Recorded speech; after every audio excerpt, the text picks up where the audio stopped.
Good morning students. Today we are going to talk about electron emission. அதாவது electron உமிழ்வு.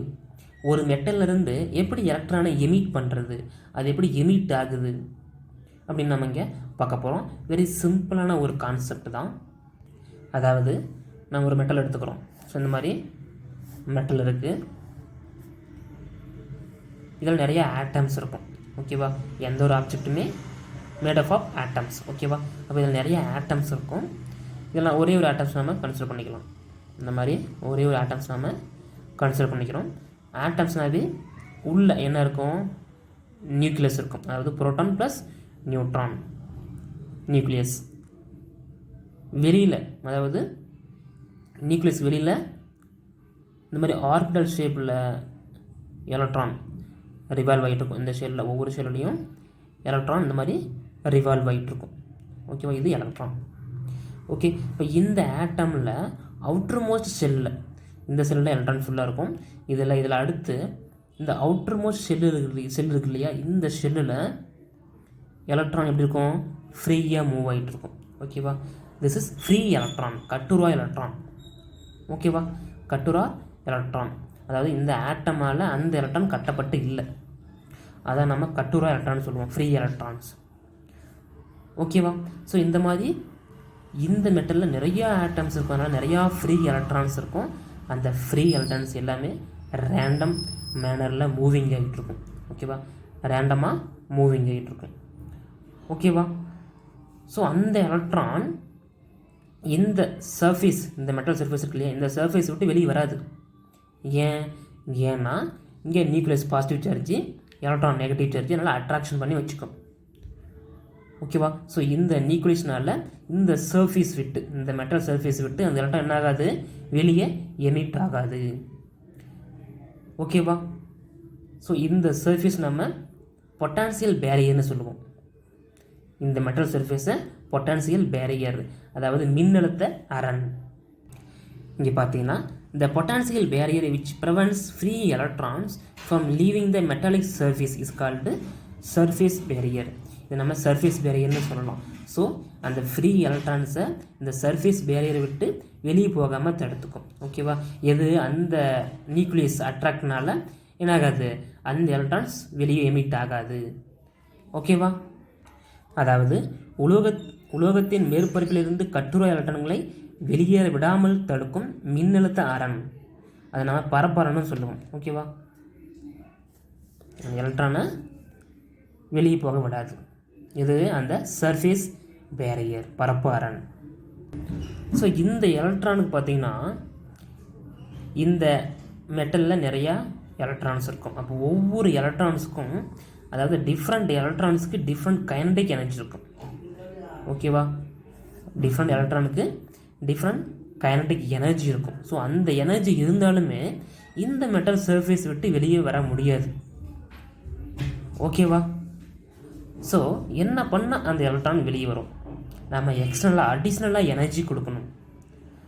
அதாவது UV ரோஸோ இல்லை heat எனர்ஜியோ இல்லை இன்னொரு எலக்ட்ரானை கொண்டு வந்து ஹீட் பண்ணுறதோ, ஸோ அந்த மாதிரி அடிஷ்னலாக ஏதாவது நம்ம இந்த எலக்ட்ரான்ஸுக்கு நம்ம எனர்ஜி கொடுத்தோம்னா என்னாகும்? இந்த மெட்டலை விட்டு அந்த எலக்ட்ரான்ஸ் எமிட் ஆகும். அதை தான் நம்ம எலக்ட்ரான் எமிஷன்னு சொல்கிறோம். அதாவது எலக்ட்ரான் உமிழ்வு. வெரி சிம்பிளான ஒரு விஷயம் இல்லையா? சிம்பிளான கான்செப்ட் தான். இந்த எலக்ட்ரான்ஸு இந்த மெட்டலில் ரேண்டம் மோஷனில் மூவ் ஆகிட்டுருக்கு. ஓகே, அதுக்கு கைனடிக் எனர்ஜி கம்மியாக தான் இருக்கும். அதாவது அந்த எலக்ட்ரானுக்கு கைனடிக் எனர்ஜி கம்மியாக தான் இருக்கும். அந்த எனர்ஜியை வச்சு வெளியே வர முடியாது, அந்த மெட்டலை விட்டு வெளியே வர முடியாது. அதனால் என்ன பண்ணால் வெளியே வரும்? அடிஷ்னலாக அதுக்கு எனர்ஜி கொடுத்தோம்னா அது வெளியே வரும். ஓகேவா? அதை நம்ம எலக்ட்ரான் எமிஷன்னு சொல்லுவோம். The liberation of electrons from any surface of a substance is called electron emission. அதாவது பொருளின் எந்த ஒரு பரப்பிலிருந்தும் எலக்ட்ரான் வெளியேற்றப்படும் நிகழ்வு எலக்ட்ரான் உமிழ்வு எனப்படும். இப்போ நம்ம இந்த எலக்ட்ரானுக்கு அடிஷ்னலாக எனர்ஜி கொடுத்து என்ன ஆகுது? இந்த மெட்டலிருந்து எலக்ட்ரான் ஆகுது, எமிட் ஆயிடுச்சு. இது நம்ம எலக்ட்ரான் எமிஷன் சொல்லிட்டோம். ஸோ இந்த எலக்ட்ரான் எமிட் ஆகிறதுக்கு நம்ம ஒரு எனர்ஜி கொடுத்தோம் இல்லையா, அந்த எனர்ஜியை நம்ம ஒர்க் ஃபங்க்ஷன்னு சொல்லுவோம். ஒர்க் ஃபங்க்ஷன், அதாவது எலக்ட்ரானை வெளியேற்ற தேவைப்படும் ஆற்றல் வெளியேற்று ஆற்றல்னு சொல்லுவோம். அதனோட சிம்பிள் நம்ம 5 சொல்லுவோம். அதோட யூனிட்டு எலக்ட்ரான் வோல்ட். அதாவது the minimum energy needed for an electron to escape from the metal surface is called work function of that metal. அதாவது உலோகத்தின் பரப்பிலிருந்து எலக்ட்ரானை வெளியேற்ற தேவைப்படும் சிறும ஆற்றல் உலோகத்தின் வெளியேற்று ஆற்றல் எனப்படும். என்னோட யூனிட் பார்த்தீங்கன்னா எலக்ட்ரான் வோல்ட். அதோட சிம்பிள் 5 அப்போ நம்ம எக்ஸ்ட்ராவே எனர்ஜி கொடுத்ததுக்கு அப்புறம் என்ன ஆகுது, அந்த எலக்ட்ரான் அந்த மெட்டலை விட்டு வெளியே போயிடுச்சு. அதை நம்ம ஒர்க் ஃபங்க்ஷன் சொல்லிட்டோம். ஓகே, ஸோ இந்த ஃப்ரீ எலக்ட்ரானோட இப்போ மேக்ஸிமம் கைனடிக் எனர்ஜி எவ்வளோ இருக்குன்னு பார்த்தீங்கன்னா 0.5 எலக்ட்ரான் வோல்ட் இருக்கும். ஓகேவா, இந்த மெட்டல் இருக்கு இல்லையா, இந்த ஃப்ரீ எலக்ட்ரானோட maximum kinetic energy 0.5 electron volt. So இதை வச்சு அந்த எலக்ட்ரான் இந்த மெட்டலை விட்டு வெளியே போக முடியாது. ஏன்னா இந்த நியூக்ளியஸ் என்ன பண்ணும், அட்ராக்ட் பண்ணிக்கும். ரைட்டா? அப்போ இந்த மெட்டலோட ஒர்க் ஃபங்க்ஷன் எவ்வளோ, அதாவது சர்ஃபேஸ் பேரியர் பார்த்தீங்கன்னா 3 எலக்ட்ரான் வோல்ட்டு.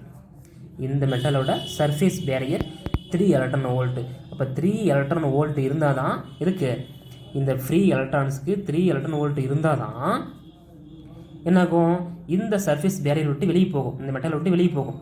ஓகே, இந்த மெட்டலோட சர்ஃபேஸ் பேரியர் 3 எலக்ட்ரான் வோல்ட்டு. நல்லா கவனிக்கணும். ஓகேவா, இந்த மெட்டலோட சர்ஃபேஸ் பேரியர் 3 எலக்ட்ரான் வோல்ட் இருக்குது. ஸோ இந்த ஃப்ரீ எலக்ட்ரான்ஸுக்கு 3 எலக்ட்ரான் வோல்ட் இருந்தால் தான் என்னாகும், இந்த மெட்டல் விட்டு எமிட் ஆகும், வெளியே போகும். ஓகேவா, பட் இதுக்கு இருக்குது எவ்வளோ இருக்குது, 0.5 எலக்ட்ரான் வோல்ட் தான் இருக்குது. அப்போ இதுக்கு இன்னும் எவ்வளோ தேவைப்படணும், 0.5 மைனஸ் 3 எலக்ட்ரான் வோல்ட். இதை நான் மைனஸ் பண்ணால் நமக்கு 2.5 எலக்ட்ரான் வோல்ட். ஸோ இவ்வளோ வோல்ட்டு அந்த எலக்ட்ரானுக்கு தேவைப்பட்டால் தான், அடிஷ்னலாக தேவைப்பட்டால் தான் இந்த மெட்டல் சர்ஃபேஸ் விட்டு எலக்ட்ரான் என்ன ஆகும், எமிஷன் ஆகும். ஓகேவா, ஸோ இந்த 2.5 electron volt is a work function. நம்ம அடிஷ்னலாக கொடுத்த எனர்ஜி, இதை நம்ம ஒர்க் ஃபங்க்ஷன்னு சொல்லுவோம். ஓகேவா, இங்கே கொடுத்துருவாங்க பாருங்கள். அந்த எலக்ட்ரானுக்கு ஃப்ரீ எலக்ட்ரானுக்கு 0.5 எலக்ட்ரான் வோல்ட் தான் இருக்குது. நாம் அந்த மெட்டலோட சர்ஃபேஸ் பேரியர் 3 எலக்ட்ரான் வோல்ட். ஓகேவா, அப்போ எவ்வளோ அடிஷ்னலாக நமக்கு எனர்ஜி தரணும், 2.5 எலக்ட்ரான் வோல்ட் நம்ம கொடுத்தோம்னா தான் அந்த எலக்ட்ரான் அந்த மெட்டலை விட்டு எமிட் ஆகும். அப்போ 2.5 எலக்ட்ரான் வோல்ட் ஈஸியாக அது ஒரு நாம் கொடுத்த ஒர்க் ஃபங்க்ஷன். ஓகேவா, நாம் அந்த எலக்ட்ரான் வெளியேற்றுறதுக்கு கொடுத்த வெளியேற்ற ஆற்றல் தான் அந்த 2.5 எலக்ட்ரான் வோல்ட்.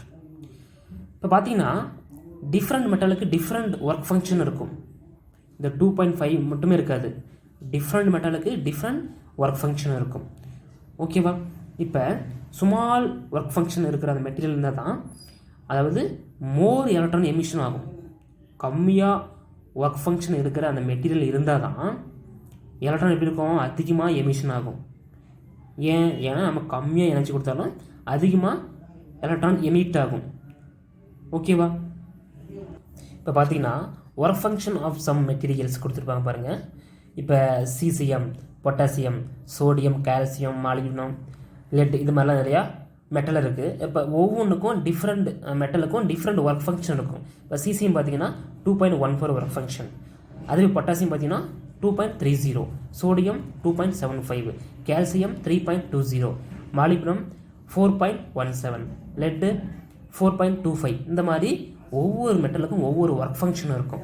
ஓகேவா, அடுத்து aluminium, mercury, copper, silver, nickel, platinum, அந்த மாதிரி ஒவ்வொரு மெட்டலுக்கும் மெட்டலுக்கு டிஃப்ரெண்ட் ஒர்க் ஃபங்க்ஷன் இருக்கும். ஓகேவா, ஸோ லோ ஒர்க் ஃபங்க்ஷன் இருக்கக்கூடிய அந்த மெட்டல் இருந்தால் தான், ஓகேவா, லோ ஒர்க் ஃபங்க்ஷன் இருக்கக்கூடிய அந்த மெட்டல், இப்போ எது low work function, caesium. So இந்த மெட்டல் இருந்தால் தான் நம்ம கம்மியாக எனர்ஜி கொடுத்தாலும், ஓகேவா, எனர்ஜி வந்துட்டு கம்மியாக கொடுத்தாலும் அதிக எலக்ட்ரான்ஸ் என்னாகும், எமிட் ஆகும். ஓகேவா, கம்மியாக எனர்ஜி கொடுத்தாலும் அதாவது மோர் எலக்ட்ரான்ஸ் என்னாகும், அந்த மெட்டல் விட்டு வெளியே வரும். ஓகேவா, ஸோ இதுதான் எலக்ட்ரான் எமிஷன், எலக்ட்ரான் உமிழ்வு. வெரி சிம்பிளான ஒரு விஷயம்தான். ஓகே, இதில் 4 டைப்ஸ் இருக்குது. அதை பற்றி நம்ம அடுத்த வீடியோவில் பார்க்கலாம். ஓகேப்பா.